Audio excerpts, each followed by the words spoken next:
இறைவா நேயர்களுக்கு வணக்கம். தொடர்ந்து 42 ஆண்டு கால ஜோதிடம் மற்றும் எண்கணித பயணம் பண்ணிட்டு இருக்கக்கூடிய டாக்டர் மகதன் சேகர் ராஜா அவர்கள் தான் இன்னைக்கு நம்மளோட நிகழ்ச்சியில கலந்துக்க இருக்காரு. ஒவ்வொரு தேதியிலும் பிறந்தவங்களுக்கான அந்த தேதியில பிறந்ததற்கான அதிர்ஷ்ட குறியீடு மற்றும் அவங்க வழிபட வேண்டிய கோயில்கள் அப்படின்னு உங்களுடைய வாழ்க்கையில இன்னும் வளம் சேர்க்கறதுக்கான நிறைய விஷயங்கள் இன்னைக்கு நிகழ்ச்சியில கலந்துக்கிட்டு பேசியிருக்காரு. சார் வணக்கம். வணக்கம். 19ஆம் தேதிக்கு என்னவாக குறியீடு இருக்கும் அப்படின்னு பார்த்தா ஆண் யானை. ஆமாம், ஆண் யானை. நாம் படிக்கும்போது என்ன படிச்சிருக்கிறோம்? ஒரு யானை இருந்தாலும் 1000 பொன், இறந்தாலும் 1000 பொன். எதுக்கு தெரியுங்களா? அந்த தந்தத்துக்கு தான், வேற ஒன்றும் இல்லை. அந்த ஆண் யானைக்கு தந்தம் இருக்கும். அந்த தந்தம் இருக்கிற ஒரே காரணத்துக்காக தான் அதனை இருந்தாலும் இறந்தாலும் சொல்லி 1000 பொண்ணுக்கு ஒரு மதிப்பீட்டுக்காக சொல்ல வரும். இந்த ஆண் யானைக்கு உண்டான சக்தி என்னன்னு பார்த்தீங்கன்னாக்கா, பொதுவாக யானை வந்து கூட்டமாக தான் இருக்கும். இந்த ஆண் யானையை வந்து பார்த்திங்கனாக்கா, இந்த கூட்டத்துக்கே வந்து அது பாட்டு சைலண்ட்டாக போகிற போல் இருக்கும். ஆனால் ஓவர் கேரிங். மனுஷன் எப்படி ஜென்ஸில் எப்படி கேரிங் தெரியாது அவங்களுக்கு. அவங்க ஜென்ஸில் வந்து ஓவர் கேரிங் காமிக்க மாட்டாங்க. ஓவர் கேரிங் ஜென்ஸுக்கு எப்போ இருக்குதுன்னு சொல்லும்போது ஒரு சூழ்நிலை வரும்போது தான் அப்போ தான் ஆண்கள் வந்து ஓவர் கேரிங் எடுத்திருக்காங்கன்னு சில ஆண்களை கண்டுபிடிக்க முடியும். சில ஆண்களை வந்துட்டு பட்டவர்த்தனமாக அப்பப்போ ஒவ்வொரு விஷயத்தில் எக்ஸ்போஸ் பண்ணுவாங்க. ஆனால் பொதுவாக ஒரு ஆண்களுடைய எக்ஸ்போஸே பண்ணாமல் சில ஆண்கள்லாம் இருப்பாங்க. அந்த ஒரு சூழ்நிலை வரும்போது இவர் ஆண் மகன்றா அப்படிங்கிறது அப்போ காமிப்பாங்க. ஆண் யானையும் அப்படி தான் கூட்டமாக போகும். அப்படியே தலையை அப்படியே குனிஞ்சிட்டே போகிறான் போல் இருக்கும். மற்ற யானைக்கெல்லாம் அதுதான் பாதுகாப்பு, ஆண் யானை தான் அப்படின்னு நினச்சிட்டு இருப்போம். ஏதாவது அந்த அந்த யானைக்குள்ளே ஏதாவது அந்த கூட்டத்துக்குள்ளே ஏதாவது ஒரு இது வருதுன்னு வச்சிங்களேன், அந்த ஆண் யானையினுடைய உக்கிரத்தை பார்த்தீங்கன்னாக்கா சும்மா தும்சம் பண்ணிடும். அப்படி ஒரு பவர்ஃபுல் ஆண் யானைக்கு. உங்கள் குறியீடும் யானை தான். ஆண் யானை, தந்தம் வைத்துள்ள ஆண் யானை. நீங்கள் ட்ரெஸ்ஸில் போடும்போது அந்த யானையை போடலாம். உங்களுடைய அதே மாதிரி ஸ்டாச்சு மாதிரி கூட ஆண் யானையை டேபிள் மேலே வச்சுக்கிடலாம். நீங்கள் யூஸ் பண்ணுறது இப்போ லெட்டரேடு, எண்ணூறு கவர், அதுலேயும் ஆண் யானையை பொறிக்கலாம். அதே நேரத்தில் நான் பொதுவாகவே சொல்லுவேன், மனிதர்களுக்குள் எப்படி வந்துட்டு சில கடவுளுடைய கனெக்டிவிட்டி இருக்கோ அதே மாதிரி விலங்குகளுக்கும் உண்டு. யானையும் இறைசக்தி கொண்டது தான். யானைக்கு இருக்கிற அபார சக்தி இன்னும் யாரும் ரிசர்ச் பண்ணோட கண்டுபிடிக்க முடியல. சிறு வயதில் ஒரு ஆள் வந்துட்டு அதுக்கு ஏதாவது ஒரு துன்புறுத்துற மாதிரி செஞ்சுட்டு அவர் 50 வருஷம் கழித்து அந்த யானைகிட்ட போய் நின்னாக்கா அது கரெக்டாக அடையாளம் கண்டுபிடிச்சிடும். சில நேரத்தில் வந்து பார்த்திங்கன்னாக்கா யானையை வளர்க்குறாங்க, யானை பார்க்கணே அந்த யானை அடிக்குதுங்கிறாங்களே, அடித்ததுக்கு நம்ம பரிதாபப்படுற போல இருக்கும். ஆனால் உண்மை என்னன்னா அந்த பாகன் வந்து அந்த யானையை வந்து துன்புறுத்திருப்பாது எப்பயோ ஒரு முறை. அன்பாக தான் இருப்பார், ஒரு முறை பண்ணியிருப்பார், அவருடைய சுய கட்டுப்பாடை இழந்து ஏதோ ஒன்று பண்ணியிருப்பார். கரெக்டாக செய்யும் அது. அப்படி ஒரு சக்தி உண்டு. இது 3 விலங்கினங்களே எதுக்கெல்லாம் அப்படி ஒரு அபார சக்தி இருக்குன்னாக்கா, ஆண் யானைக்கு, நல்ல பாம்புக்கு, குரங்கு இனத்துக்கு, இது 3த்துக்குமே அபார சக்தி. அது யானை வந்து இல்லை, யானைக்கும் உண்டு, நல்ல பாம்புக்கும் உண்டு. ஐயோ, அதெல்லாம் வேறு, அதெல்லாம் உண்மை. அதெல்லாம் 20-30 வருஷம் கழித்து அதை எதனா சீண்டுனாக்கா விட்டுட்டு 20-30 வருஷம் கழித்து தான் அந்த மனுஷனை அந்த ஊருக்கு வரான்னா கரெக்டாக அடையாளம் அந்த ஆள் தான் கண்டுபிடிச்சிடும். இறைவன் அப்படி கொடுத்துருக்காரு.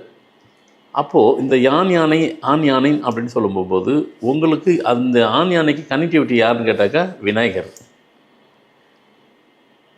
அப்போ நீங்கள் விநாயகர் அந்த உங்களுடைய இதுக்கு வந்துட்டு விநாயகரை நீங்கள் சேர்த்தா போல் நீங்கள் சேர்ந்து கட்டாயம் கும்பிட்டே ஆகணும். குலதெய்வம் இருக்கும், இஷ்ட தெய்வம் இருக்கும், அடிஷனலாக விநாயகரும் சேர்த்துக்கிறணும். சேர்த்து கும்பிடும்போது உங்கள் குறியீடு இவங்கெல்லாம் வந்துட்டு சேர்ந்தா போகிற உங்களுக்கு வந்துட்டு உங்கள் லைஃபுக்கு அடுத்த கட்டத்துக்கு நகர்த்தி கொண்டு போகிறதுக்கு இதெல்லாம் ஈஸியாக இருக்கும். கண்டிப்பாக இது பயனுள்ளதாக இருக்கும் என்று நம்புகிறேன். கோயில் விநாயகர் கோயில் தான். அதுதான் விநாயகரை வந்து கெட்டியமாக பிடிச்சிக்கிறணும். அதாவது குலதெய்வம் இருக்கட்டும், இஷ்ட தெய்வமும் இருக்கட்டும், கூடைய விநாயகரை வந்து கெட்டியமாக பிடிச்சிக்கிறணும். பரவாயில்ல. இந்த விநாயகரை வந்து கெட்டியமாக எந்த ஒரு காரியத்தையும் நீங்கள் எடுத்துக்கிட்டு உங்கள் நம்பருக்கு உங்களுக்கு வந்துட்டு நீங்கள் வந்துட்டு குலதெய்வம் இருக்கும் அங்கே போகலாம், இல்லை எனக்கு இஷ்ட தெய்வம் அந்த தெய்வம் போகலாம். ஆனால் விநாயகர் மட்டும் விடாதீங்க. ஏன்னா உங்கள் டேட்டுக்கு அவர் தான் கனெக்டிவிட்டி. கண்டிப்பாக உங்களுக்கு வந்து உங்கள் வாழ்க்கையில் அடுத்த கட்டத்துக்கு இதெல்லாம் உங்களுக்கு வந்து கண்டிப்பாக ஏதுவாக இருக்கும். நிச்சயமா. சார், அடுத்தது 20 இந்த தேதியில் பிறந்தவர்களுக்கான அதிர்ஷ்ட குறியீடு மற்றும் வழிபட வேண்டிய கடவுள் வழிபாடு என்ன? கண்டிப்பாக 20ஆம் தேதியினுடைய குறியீடு எதுவாக இருக்கும் அப்படி என்றால் கேட்டு, பூனை. பூனை. ஆனால் பொதுவாக பாருங்கள், இந்த பூனை வந்து பார்த்திங்கன்னா எந்த கலரில் இருந்தாலும் சரி, எந்த நாட்டில் இருந்தாலும் சரி அழகாக இருக்கும். வெள்ளையாக இருக்கும், பியூர் ஒயிட்டாக இருக்கும், அழகாக இருக்கும். கண்ணங்கரேர்னு இருக்கும், அதுவும் அழகாக இருக்கும். கலர் மிக்சடாக இருக்கும், அழகாக இருக்கும். அப்போ பூனை என்றாலே அழகாக தான் இருக்கும். அப்படி என்றால் 20ஆம் தேதி பிறந்தவர்களும் அழகாக தான் இருப்பார்கள். 20ஆம் தேதி பிறந்தவர்களும் அழகாக தான் இருப்பார்கள். இந்த பூனை மட்டும் பார்த்தீங்கன்னாக்கா அது யாரையுமே நம்பாது. நீங்கள் வீட்டிலேயே பூனையை வளர்க்குறீங்கன்னு வைங்களேன், நாய் கூட அது குட்டி போட்டாக்கா, பொதுவாக விலங்கினங்கள் குட்டி போட்டாக்கா அந்த குட்டி மேலே ஓவர் அஃபெக்ஷனேட்டாகவும் இருக்கும், கேரிங் ஓவராக இருக்கும். மனிதனோட அதுங்க ஓவராக கேரிங் இருக்கும். ஆனால் நம்ம தான் வளர்க்குறோன்னு போகும்போது நம்ம வீட்டில் அது பெட்டாக்கோ அந்த மாதிரி இருந்ததுனாக்கா நம்மளை விட்டுரும். அந்த பூனை மட்டும் நம்பாது நம்மளை. அது குட்டியை அப்படி ஒரு கேரிங் எடுக்கும். நம்பாமல் என்ன பண்ணோம் அப்படின்னாக்கா, ஒரு இடத்துல குட்டி போடுது, நம்ம பத்திரமா பாதுகாத்துட்டு தான் இருப்போம். ஆனால் நம்மளை நம்பாது. நம்ம தான் வளர்க்குறோம். 1 hour கழிச்சு அந்த குட்டி இருக்கிற இடத்த வேறு இடத்துல மாற்றிடும். அது வீட்டுக்குள்ளே தான் பார்த்தோம். வளர்க்குற பூனையும் அப்படி தான் இருக்கும். வீட்டிலேயே வளர்க்காதது வீட்டை தாண்டி வேறு இடத்துல குட்டி போடும். அப்பயும் அந்த இடத்துல அந்த வேலை தான் செய்யும். யாரையும் நம்பாதது. 20ஆம் தேதி பிறந்தவங்களும் அப்படி தான் இருப்பாங்க. இதில் ஒன்று நம்ம இன்னொன்று சொல்ல விட்டுட்டேன். என்ன சொல்ல விட்டுட்டேன்னாக்கா 16ஆம் தேதி சொல்ல விட்டுட்டேன். 16ஆம் தேதி ஆண்கள் தான் அதிகமாக. லேடிஸு ஜென்ஸுன்னு பார்த்தீங்கன்னா ஆண்கள் தான் இருப்பாங்க. 17ஆம் தேதி ஜென்ஸு தான் இருப்பாங்க. 18ஆம் தேதியும் ஜென்ஸு தான் இருப்பாங்க. 19 ஜென்ஸு இருப்பாங்க. 20 மட்டும் லேடிஸ் இருப்பாங்க.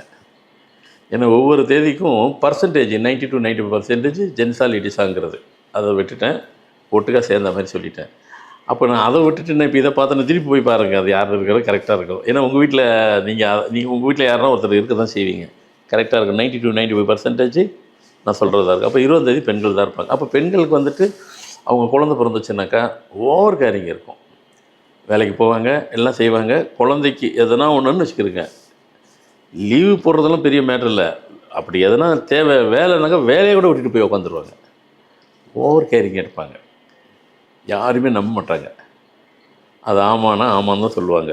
எல்லோரும் நான் மற்றவங்களாம் எடுக்க மாட்டாங்களே, எல்லோரும் கேரிங். நான் ஒரு வார்த்தை சேர்த்து சொன்னேன், ஓவர் கேரிங்னு சொன்னேன். அதுதான் ஓவர் கேரிங் இருக்கும். அப்போது ரைட், இவங்களுக்கு கடவுள்னு எடுத்துக்கிட்டாக்கா அதை இவங்க குறியீடுன்னு படுத்துனாக்கா கேட்டு தான். கேட்டு பயன்படுத்திக்கலாம். பிக்சர்லேயும் போட்டுக்கலாம், அவங்க போடுற ட்ரெஸ்லேயும் போட்டுக்கலாம். பிஸ்னஸ் பண்ணால் அது சிம்பிள் மாதிரி போட்டுக்கலாம். இவங்களுக்கு குறியீடு எது? அம்மன். ஏன்னா இவங்களுக்குள்ள அம்மன் வந்து எப்போவுமே வந்து எதனா இவங்களுக்கு ஒரு காரியம் ஆகணும், எதனா நடக்கணும் அப்படின்னா இவங்க அம்மனை நினச்சாலே போதும், அம்மன் கோயிலுக்கு போயிட்டு வந்தாலே போதும், காரியம் நடந்துடும். ஏன்னா இவங்க டேட்டுக்கு அம்மன் ஒரு கனெக்டிவிட்டி. ஸோ கண்டிப்பாக 20ஆம் தேதி பிறந்தவங்களுக்கு குறியீடு கேட்டு, பூனை. உங்களுடைய நீங்கள் வணங்க வேண்டிய தெய்வம் அம்மன். கண்டிப்பாக இதை ஃபாலோ பண்ணுவீங்கன்னு நினைக்கிறேன். நிச்சயமா சார். 21 இந்த தேதியில் பிறந்தவங்களுக்கான அதிர்ஷ்ட குறியீடு மற்றும் வழிபட வேண்டிய கோவில் வழிபாடு. ஆமாம், 21 அப்படின்னு எடுத்துக்கிட்டாக்கா இவர்கள் குறியீடு என்ன? பருந்து. இந்த பருந்து அப்படின்னு பார்த்தீங்கன்னாக்கா இருக்கிறதுல பருந்து வந்து ரொம்ப உயரமான இடத்துல தான் பறக்கும். கண்ணுக்கே தெரியாது. பருந்தினுடைய ஹைட்டு வந்து இப்போ காக்காலாம் சட்டன் பீரியட் வரைக்கும் தான் பறக்கும். புறா, குருவி, இந்த பறவைகள்லாம் மிக உயர்ந்த பறவைக்கு ஃப்ளைட்டு கூட மறைவிட மாதிரி இருக்கும் பாருங்கள், அந்த மாதிரி தான் பறக்கும் பறந்துடலாம். டூ ஹையில் இருக்கும். அதனுடைய ஹைட்டு வந்து பல கிலோமீட்டர் ஹைட்டு எப்படின்னு இருந்ததுனாக்கா அவ்வளோ கிலோமீட்டர் ஹைட்டில் தான் பறக்கும். அவ்வளோ பறந்தால் கூட, அவ்வளோ ஹைட்டில் இருந்தால் கூட கீழே இருக்கிற கோழி குஞ்சு கண்ணுக்கு தெரியும். அப்போ அதனுடைய விஷன் வந்து ஷார்ப்பாக இருக்கும். அப்படின்னா இதுக்கு அர்த்தம் என்னன்னாக்கா 21ஆம் தேதி பிறந்தவர்கள் அவங்களுடைய விஷன்லாம் வந்து அவங்களுடைய மூமெண்ட் எல்லாமே ஷார்ப்பாக இருப்பாங்க. விஷன்னா பார்வை, அந்த மாதிரி பார்வைன்னு கிடையாது, அவங்க பார்வை அந்த மாதிரி.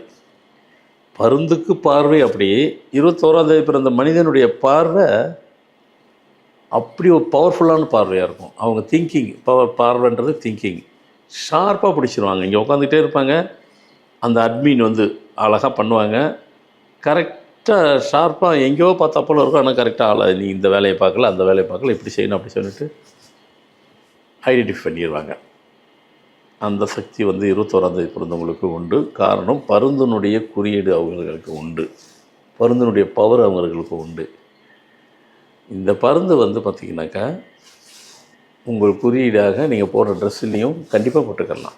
ஏன்னா அது இறையுடைய பறவை, அது இறை பறவை. அது இப்போவும் பார்த்திங்கனாக்கா இந்த பருந்தெல்லாம் வந்து இருந்தாக்க கழுகு, பருந்து, கருடன், இது 3 எல்லாம் ஒன்றுக்கு ஒன்று தான், ஒன்றும் பெருசாக வித்தியாசம் இருக்காது. ஆனால் வேறு வேறு, கழுகு வேறு, பருந்து வேறு, கருடன் வேறு, வேறு வேறு. ஆனால் இனங்கள் எல்லாம் கிட்டத்தட்ட பார்த்திங்கனாக்கா ஃபேமிலின்னு சொல்லுவாங்க இல்லையா, எல்லாம் ஒரே கழுகு ஹீல் ஃபேமிலி தான். இதனுடைய ஆக்டிவிட்டீஸ் எல்லாம் நம்ம கழுகு என்ன சொல்கிறோமோ கருடனுக்கு என்னவோ இதெல்லாம், இவங்கெல்லாம் வந்துட்டு ஒரே இனம், ஒரே ஃபேமிலி, ஒரே மாதிரி தான் இருக்கும், டிப்பிக்கலாக இருப்பாங்க, பவரும் ஒரே மாதிரி தான் இருக்கும். அதனால் இவங்களுக்கு வந்துட்டு இறை சக்தி உள்ளது. அது குறிப்பாக யாருன்னாக்கா சிவனுடைய சக்தி உள்ளது. நீங்கள் பனிமலைகள்லாம் போனீங்கன்னாக்கோ இப்போ கூட 10,000 ஆண்டு கடந்து இருக்கும், இப்போவும் அங்கே வந்து ஒரு பருந்து இருக்குது, உயிரோடு இருக்குது. என்ன வந்து பறக்கலாம் செய்யாது, ஒரே இடத்துல இப்படி தான் உட்காந்துருக்கோம், ஆனால் உயிர் இருக்குது. பனிமலைன்னு சொல்லிட்டு காஷ்மீரில் பனிமலைன்னு இருக்குது இல்லைங்களா, அங்கே இப்பவுமே இருக்குது, உயிரோடு இருக்குது. ஆனால் அதை ஆராய்ச்சி பண்ணி பார்த்தாக்கா 10,000 வருடத்துக்கு குறைவில்லாமல் இருக்குது உயிரோடு. அப்படின்னா அது சிவனோட கனெக்டிவிட்டி. அப்போ நீங்கள் வந்துட்டு 21ஆம் தேதி உள்ளவர்கள் உங்கள் குறியீடை பருந்தாக வைத்து கொள்ளுங்கள். பிஸ்னஸ் பண்ணினாக்கா சிம்பிள் வந்துட்டு பருந்து வைத்து கொள்ளுங்கள். உங்களுடைய வழிபாடு எதுவாக இருக்குன்னா சிவன் வழிபாடு தான் இருக்கணும். சிவன் கோயிலுக்கு கட்டாயம் நீங்கள் உங்கள் காரியம் எது நடக்க வேண்டும், முடிக்க வேண்டும்னாக்கா சிவன் கோயிலை நீங்கள் தொடர்ந்து போயிட்டு வந்தீங்கனால், உங்கள் தேவைக்கு என்ன வேணுமோ கேட்டிங்கனால் சிவனுடைய கனெக்டிவிட்டி 21ஆம் தேதிக்கு உண்டு. கண்டிப்பாக ஃபாலோ பண்ணுவீங்கன்னு நினைக்கிறேன். இதே மாதிரி தொடர்ந்து ஆன்மீகம் மற்றும் ஜோதிடம் சார்ந்த விஷயங்களுக்கு நம்ம இறைவா சேனலை சப்ஸ்கிரைப் பண்ணிக்கோங்க.